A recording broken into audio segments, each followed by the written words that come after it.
किसान of India में आपका अभिनंदन। आज शनिवार है तो शुरू करते हैं खेती किसानी की बात मेरे यानी परमेंद्र मोहन के साथ। और आज मेरे साथ हैं रायसेन जिले के एकलामा गांव के दो किसान, पिता पुत्र हैं और उन्हीं के खेत पे इस वक्त हम खड़े हैं। तो पहले आपकी मुलाकात कराते हैं बद्री प्रसाद जी से। बद्री प्रसाद जी, आपका अभिनंदन। और साथ में हैं दिनेश लोधी जी जो उनके पुत्र हैं। और मेरे पीछे फेंसिंग लगी है और फेंसिंग के उस तरफ जो गेहूं की किस्म है जो आप देख रहे हैं वो गेहूं है अन्नपूर्णा, जो खाने के काम में आता है। और फेंसिंग के इस तरफ जो गेहूं है वो गेहूं है मालवा शक्ति।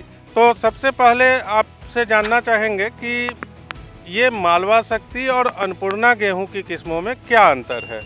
ये अन्नपूर्णा सर खाने के काम में आती है, इसका आटा सही बनता है। और ये पिसी जो है ये दलिए के काम आती है।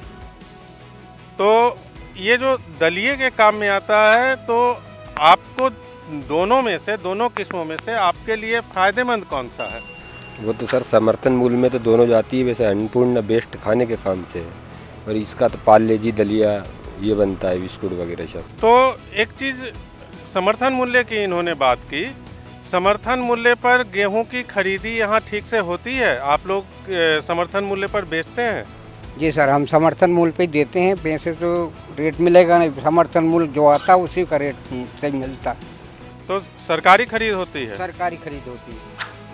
सरकारी खरीद होती है गेहूं की। और दिनेश जी ये बताइए कि अगर हम 1 एकड़ की बात करें तो 1 एकड़ में कितना गेहूं हो जाता है? सर जैसे धान लगती है तो 15-16 कुंटल गेहूँ 1 एकड़ में निकलता है। धान जैसे धान लगता है तो धान के बाद फिर गेहूं की फसल करते हैं? क्योंकि लेट हो जाते हैं धान में, इसलिए ये 15-16 कुंटल गेहूँ निकलता है। 15-16 क्विंटल गेहूं 1 एकड़ में निकलता है और 1975 रुपये गेहूं का समर्थन मूल्य सरकार ने तय किया हुआ है। तो आप इससे आसानी के साथ कैलकुलेट कर सकते हैं कि प्रति एकड़ कितने की इनकी आय हो जाती है। लेकिन लागत कितनी आती है बद्री प्रसाद जी? लागत 1/3 लागत आ जाती है। मतलब 1/3 समर्थन मूल्य का 1/3 समर्थन मूल्य का लागत आ जाती है। लागत आ जाता है। और ये जो आप लागत बता रहे हैं इसमें मजदूरी भी है या सब है, मजदूरी भी है, गेहूँ फसल खाद वगैरह ये सब है। तो इसकी कटाई कब करेंगे दिनेश जी? ये सर बस 15 दिन बाद इसकी कटाई स्टार्ट हो जाएगी। ये फरवरी मार्च में कट जाएंगे सर गेहूँ। कितने गेहूं और धान इन दोनों को पारंपरिक फसल मानी जाती है ये दोनों। और कुछ किसानों का कहना है कि पारंपरिक फसलों से आय कम होती है। तो क्या आपको भी ऐसा लगता है? जी सर, आय तो कम होती है सर, क्योंकि कुछ नहीं पड़ पाता है इसमें भी क्या धान जैसे लगती है तो गेहूँ बराबर कर लेते हैं दोनों साइड से थोड़ा थोड़ा करके। और क्या। और कभी आपने कोई अलग ऐसी फसल के बारे में विचार नहीं किया जो गेहूं और धान से अलग हो, जैसे उद्यानिकी हो या कोई इस तरह जिससे ज़्यादा आय हो? ऐसा कुछ नहीं है सर। चने गेहूँ है, चना भी है तो उसका रेट अच्छा मिल जाता है तो वो हो जाता है, नहीं तो चना तो वो घाटे में ही जाता है। वो भी 7-8 एकड़ जंगल में निकलता है बस। अच्छा बद्री प्रसाद जी, इस बार मौसम विभाग ने ये कहा है कि गर्मी ज़्यादा पड़ेगी। तो आप गेहूं के बाद जब धान लगाएंगे तो गर्मी जब ज़्यादा पड़ेगी तो उसमें पानी की ज़्यादा ज़रूरत पड़ेगी। तो उससे कैसे ये करेंगे? पानी वही देते हैं इधर तो खैर पानी मिल जाता है ट्यूबवेल में भरपूर, तो अच्छा ट्यूबवेल से हो जाता है। और उसका खर्चा कैसे आता है? खर्चा ट्यूबवेल धान का खर्चा ज़्यादा आता है, मजदूरी ज़्यादा लगती है, निंदाई ज़्यादा लगती है और सिंचाई में भी पैसा ज़्यादा लगता है। और कीमत भी तो धान की ज़्यादा है। कीमत में तो है, कीमत में फिर भी 54 नहीं बच पाता है बस। यानी 75 पैसे लागत आएगी, 25 पैसे बच पाता है बड़ी मुश्किल से। गेहूं की फसल में कुल कितना वक्त लग जाता है? कितने महीने तक ये खेत में रहता है? ये 105 दिन में आ जाती है। 90 दिन की वैरायटी अलग आती है, तो 105 दिन में ये कंप्लीट हो जाती है। 105 दिन में ये दोनों किस्में जो मालवा शक्ति और अन्नपूर्णा दोनों? दोनों 105 दिन में कंप्लीट हो जाती है।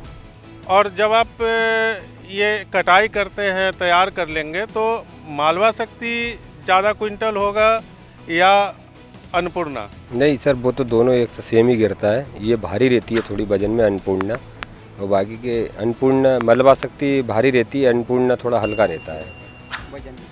ये वजन पे कुंटल उतरता है। जहाँ पर बद्री प्रसाद जी का खेत खत्म हो रहा है उसके पास ही एक वेयर हाउस बना हुआ है, तो वेयर हाउस के बारे में जानते हैं दिनेश जी से। दिनेश जी, जो ये वेयर हाउस सामने दिख रहा है, क्या किसान उसमें अनाज भी रखते हैं अपना? नहीं सर, ये सोसाइटी रखती है इसमें। किसानों को तो बना दिया किसानों ने, तो मगर सोसाइटी इसमें पूरा गल्ला रखती है। किसान कहाँ रखता है, किसान सोसाइटी में ही जाता है पूरा गल्ला।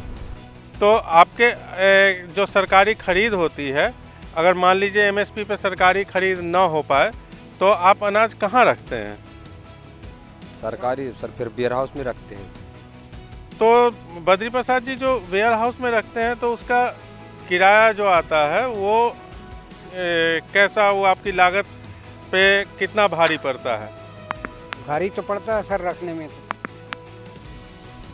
तो वेयर हाउस के बारे में सरकार ये कह रही है, अभी जो नए कृषि कानून आए हैं, कि उसमें वेयर हाउसिंग को और फूड प्रोसेसिंग को बहुत ज़्यादा ध्यान दिया गया है। तो वेयर हाउसिंग से आप लोगों को, किसानों को फ़ायदा होगा या नहीं? सर वेयर हाउस तो हम भी बनाना चाहते हैं, मगर अब हमको उसके बारे में कोई नॉलेज नहीं। तो जानकारी की कमी है, वेयर हाउस बनाने की इच्छा ज़रूर है, तो वेयर हाउस पे सरकार अनुदान भी देती है। आपको इस बारे में जानकारी है दिनेश जी? सरकार की जो योजनाएं चल रही हैं उनमें कई योजनाएं किसानों के हित में तो हैं, लेकिन ज़मीन पर नहीं पहुंच पा रही हैं, और ज़मीन पर इन योजनाओं को लाने के लिए जागरूकता की ज़रूरत है। किसान ऑफ इंडिया के जरिए जो किसानों का डिजिटल अड्डा है, हम यही कोशिश करते हैं कि देश भर के किसान सरकारी योजनाओं के बारे में, खेती के नए तरीकों के बारे में, और पारंपरिक खेती के साथ साथ उद्यानिकी कृषि और फसल विविधीकरण, पॉली हाउस कृषि, इन जैसी सुविधाओं का लाभ उठाएं, ताकि उनकी आय बढ़ सके। और किसानों की आय बढ़ाने का जो लक्ष्य सरकार ने रखा है, उस लक्ष्य को भी हासिल किया जा सके। किसान ऑफ इंडिया में आज इतना ही। फिर होगी आपसे मुलाकात, तब तक के लिए इजाज़त चाहूँगा। नमस्कार। किसान ऑफ इंडिया के YouTube चैनल को सब्सक्राइब करने के लिए नीचे दिया सब्सक्राइब बटन दबाएं और किसान ऑफ इंडिया से जुड़े सभी अपडेट्स को पाने के लिए बेल आइकन दबाना ना भूलें।